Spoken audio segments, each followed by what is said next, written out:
everyone. Welcome to another episode of the Silicon Dreams. And joining me today in the studio is Sebastian. Sebastien Borget is the co-founder, CEO of Sandbox. Sandbox, the same metaverse game that took the world by storm. And we are at an Animoca Brands event. It's really exciting. And this year I see Sandbox making news again. So I'm very excited to interview you, Sebastian. Thank you for joining us here today. Of course, thank you for having me. It's a pleasure. So, Sebastian, let's just take a walk down the memory lane. You are a proud dad, right? And you started your career with mobile games, and Sandbox was actually born back in 2012, right? I would love to hear about the origin story. Well, that's right. You know, as long as I remember as a kid, when I got my first gaming console and the Super Nintendo with Super Mario World, I was very excited and I wanted to make my own game one day. And I could only fulfill that dream by starting that game company around 2011. At that time, game development became accessible again, and anyone from their garage could start making games for the smartphone, the iPhone, and the Android devices. Still, I found like somehow like it was accessible, but yet not fully accessible to everyone. Something was missing, and I looked at it, and you still need to develop, to write code, to know how to make art, etc. So it requires specific skill set. So when we found about like one game called originally the Sandbox was a game on Congregate in Flash, where you were dropping pixels, and those pixels were interacting with each other based on the laws of physics. And the pixel represented element from the periodic table of elements, the 21. And it was exciting to see if we took that game and used the touch gesture on the smartphone devices to enable people just by the touch of their finger to play with the element of physics, and then afterwards to add their own characters, enemies, doors, platforms, make their game just by touching and sharing that to others.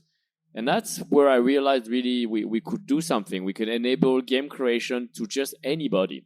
And it turned into a huge success.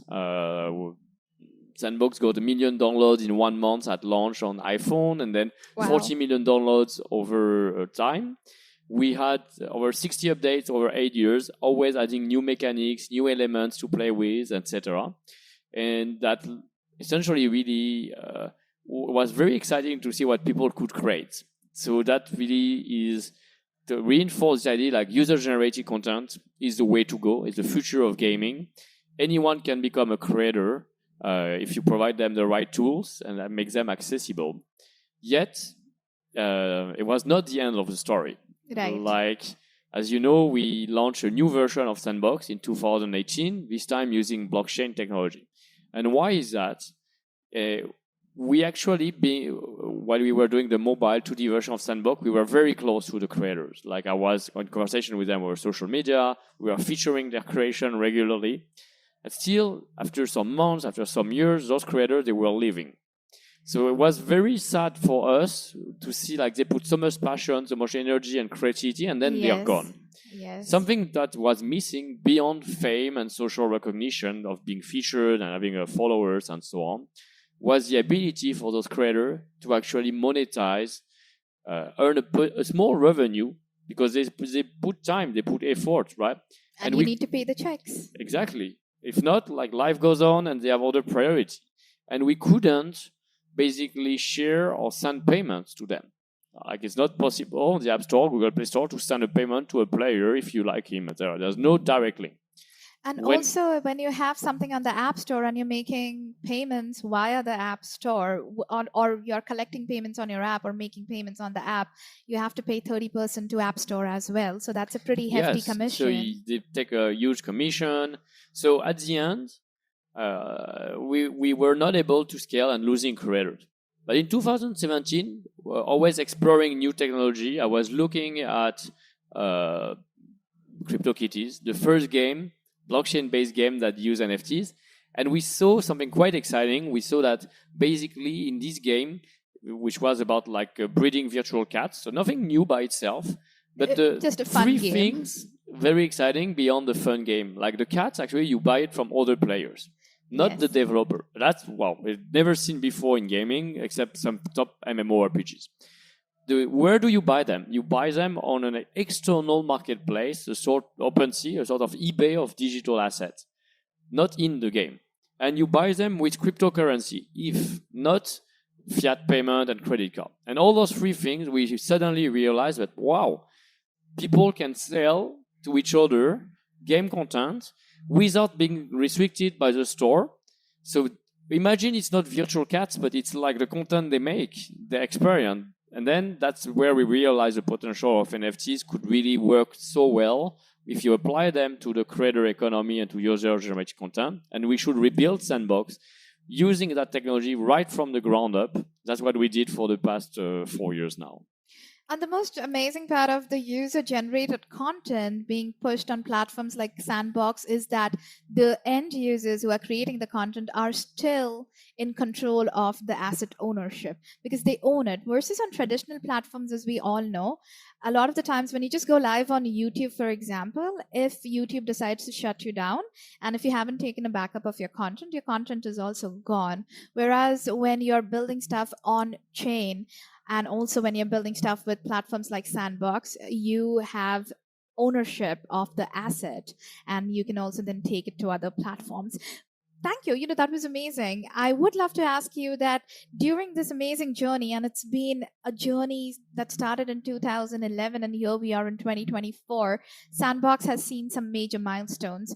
One of the things I'd like to ask you was there was an acquisition. Sandbox became a part of Animoca Brands back in 2018, and that was just before the 2019 NFT integration happened, just before Sand token was launched in 2020, and we'll get to that as well. Mhm. I would love to ask you that with Animoca, the thriving ecosystem that they have, and you are a leader in that ecosystem, how do you feel being a part of that ecosystem, and especially as a brand focused on Web3? Especially for other builders who are there in the ecosystem, do you feel like becoming a part of Animoca Brands helped you gain more momentum? Or I would love to just understand what made you take that decision, because you haven't just sold your company and then you're out. You are actively working on the Sandbox, and you've been working on this for over 13 years. That of course speaks to your passion.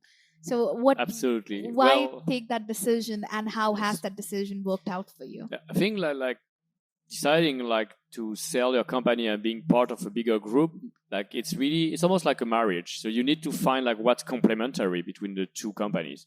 What we found with Animoca Brands is back then, first of all, when they acquired us in 2018, like we had been in conversation in the past to work together, like Animoca Brands before being like this investor in 400 companies focusing on Web3 was a game publisher bringing Western title to Asia, China, Japan, Korea, localizing them, applying brands and IPs onto them.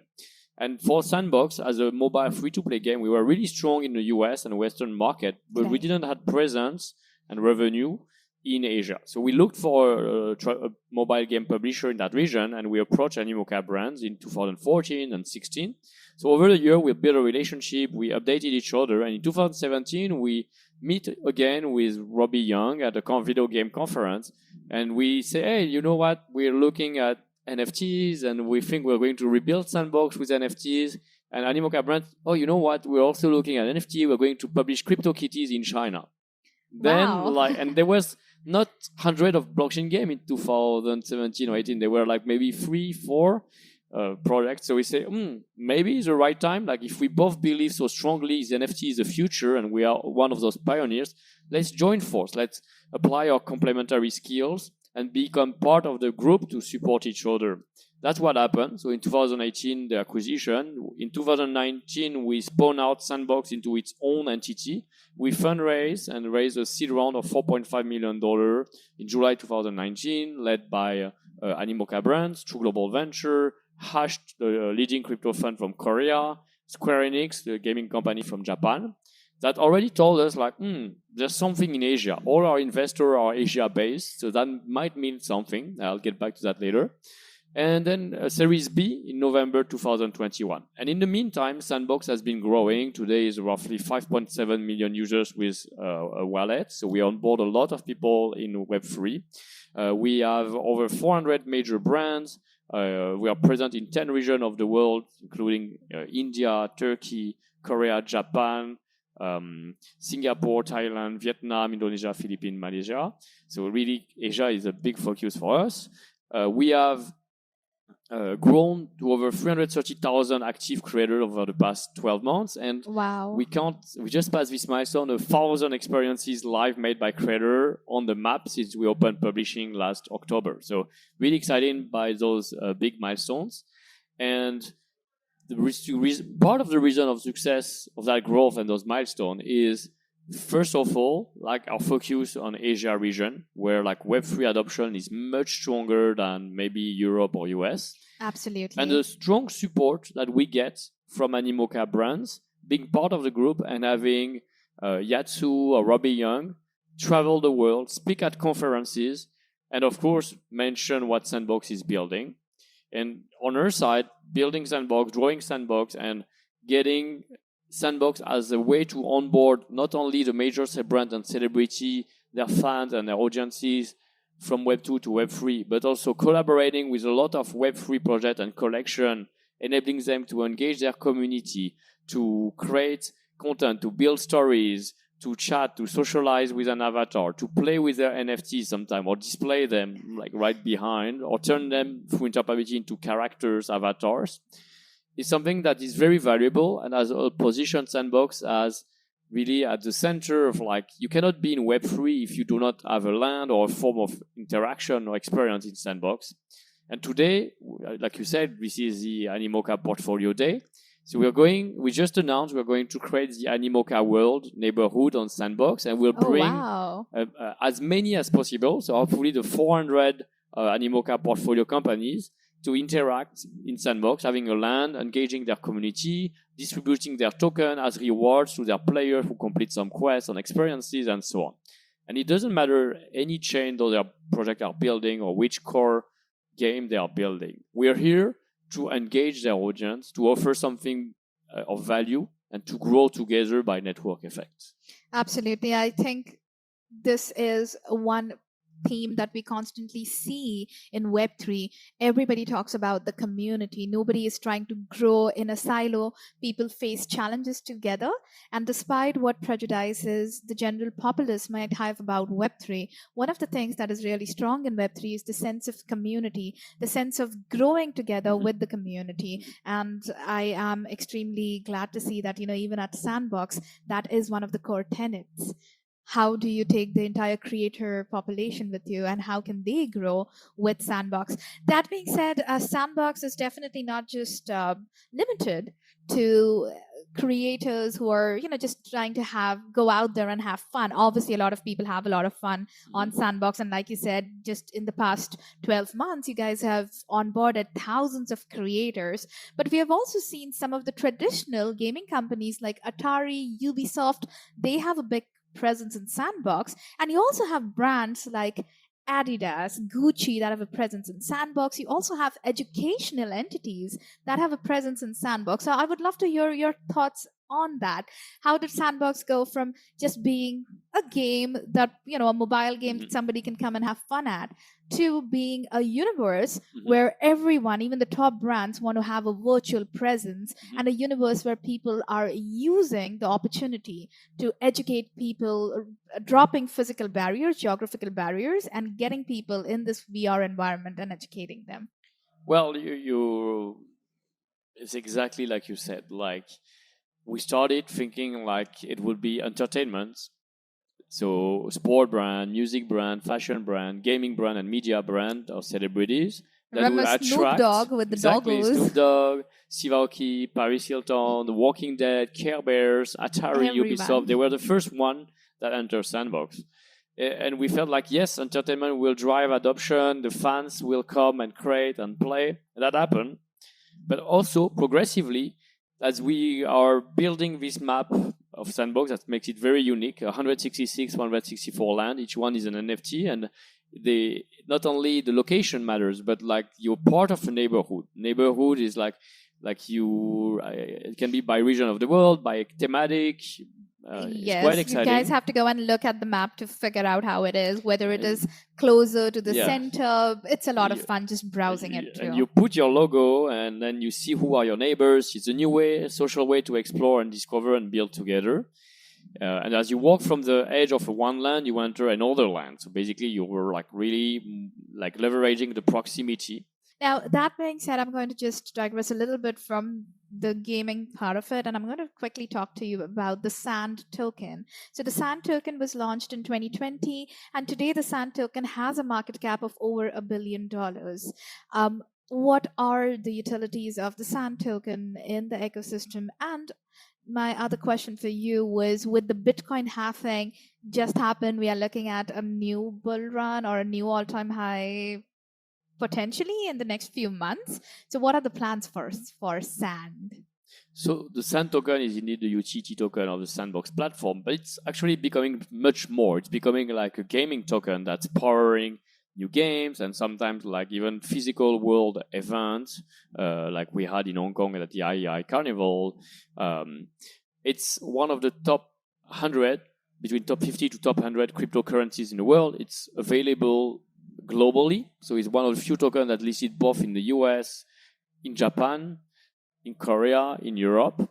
And it's a token that's already, like, since it listed in 2020, there's already over 2.25 billion token in circulation, over 3 billion. So it's a very, like already a lot of circulating supply, a lot of volume. People love SAND because it's so easy to understand. If you want to believe in the metaverse and you think it's the future, or you believe in the future of gaming, I think SAND has a very compelling value proposition. You understand how to use it on the sandbox itself for like acquiring land, acquiring avatars, all the creator economy, user-generated content. When people mint their asset, their NFT on the marketplace to sell them, like they receive SAND whenever a user purchases it. For the layman, think of SAND as an in-game currency. But besides being an in-game currency where you can use that to buy assets in the game, upgrade your experiences, etc., SAND also has inherent monetary value because today you can take it to the exchanges. It's still a utility token because its main utility is within Sandbox.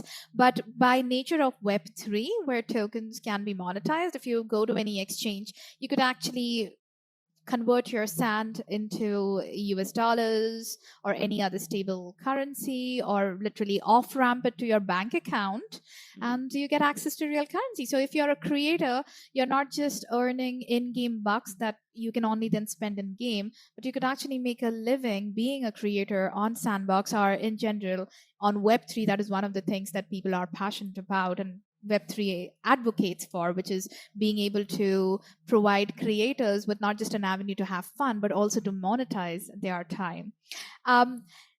One other thing that I wanted to ask you was Sandbox. You guys have been doing an amazing job. It's really exciting to have you here with us. But we are at Token 2049, so I would love to get some major headlines from you and also understand in the next few months what are some of the key things that we should be looking for coming out of Sandbox. Well, like I mentioned a bit before, we're just really excited that we passed this milestone of 1,000 experiences made by creators, individuals, first-time creators, small teams, published on the map.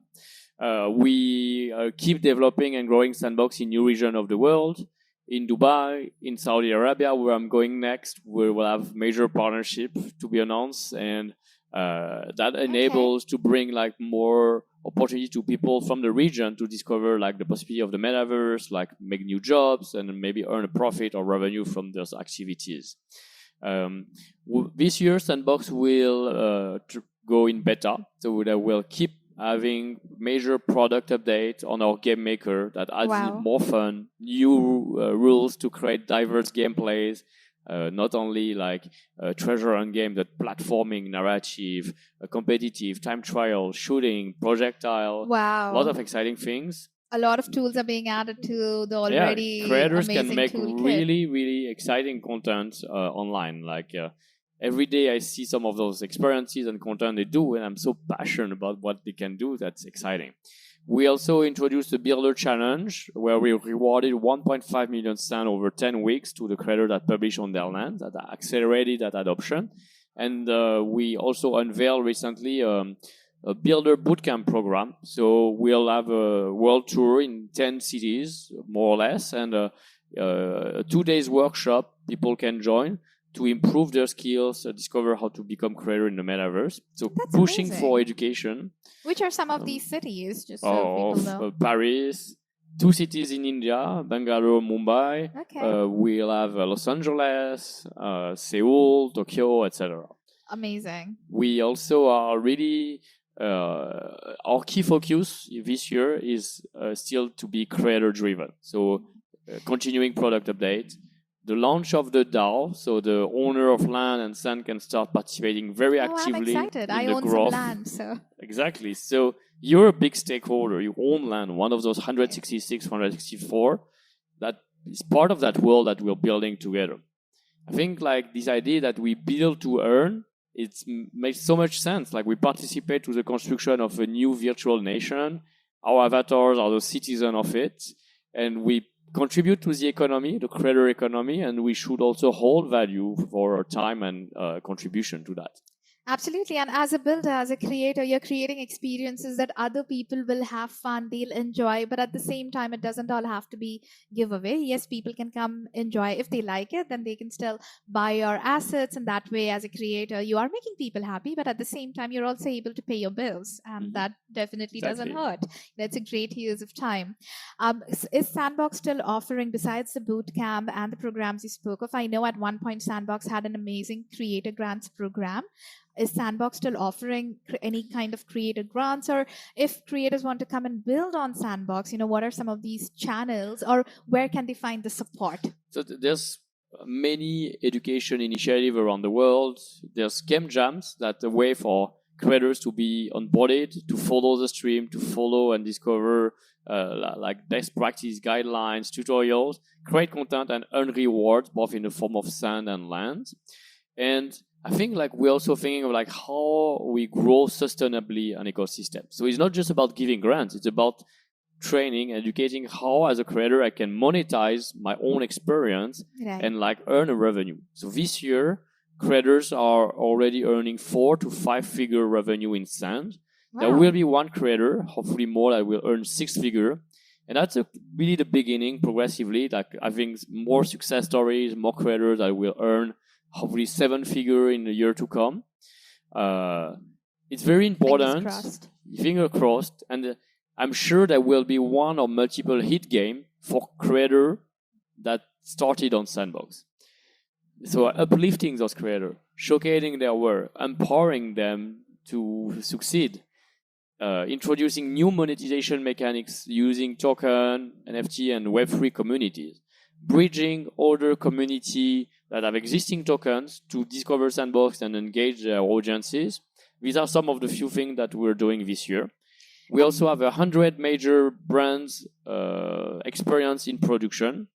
We'll be making massive announcement this year of top-tier entertainment content. So keep an eye out for news coming out from Sandbox. More importantly, one of the things I want to highlight is when you are a creator on a Web3 platform, on a game like Sandbox, you are not doing it alone. The good thing is you are a part of an amazing community of creators. And as you can see, Seb is right here. Seb is also the president of the Blockchain Game Alliance. So you become a part of a larger community where people are invested in growing together, which is a huge difference from the traditional Web2 world where it is a dog eats dog world out there. However, you're in Web3, people grow by supporting each other and growing together. And you can experience that by becoming a creator on Sandbox. At the very least, go and experience the experiences in Sandbox. You can see how you can have fun with these super cool voxel characters, move around. And as I said, you can be anyone you want to be. Seb, what would be your last call to action for the people who are listening in? Exactly. We want to be very supportive to grow an overall Web3 ecosystem. I believe in Web3, we are not competing for users. If one game, one platform become very successful, it will attract more users, and those users, because they own their data, they own their wallet and all their digital assets, they can connect that account across different games. So we all grow, we all win together. That's super important, and that's why I'm very supportive to like onboard more people to Web3. I'm the president of the Blockchain Game Alliance, which now counts 600 members, and we explain better like what can be done using blockchain technology within the game industry. And well, one last word I would say is like, really be curious, go on, explore the metaverse, create an avatar, start and go play, earn some reward, some token, get your first NFT to really understand what's the feeling. Like today, Sandbox is way different than what it was a year back. Keeps improving a lot much faster, better graphic, more fun, multiplayer content, very varied experiences, a lot made by users themselves. A lot of user-generated content. So I hope to see you in the metaverse. I hope like you're interested into like how you can gain all those creative skills, and hopefully you'll discover like a life-changing opportunity or your next job. And we are still early in the whole metaverse play. So experiences are evolving, but get involved now, guys. It is an amazing time to see how this industry grows. Remember back in 2000s as well, internet was still a baby, but you've seen what it has become 10 years down the line. And 20 years later, none of us can survive without internet. It's the same with metaverse, with Web3 and all of these growing experiences. This is still a great time to jump on early, become a part of a larger movement. Seb, thank you so much for your time, and wish you a huge success with Sandbox, because as you said, you know, when one community, one game in the ecosystem grows, the entire Web3 ecosystem profits from it. Absolutely. Thank you for your time, Thank you Seb. so much.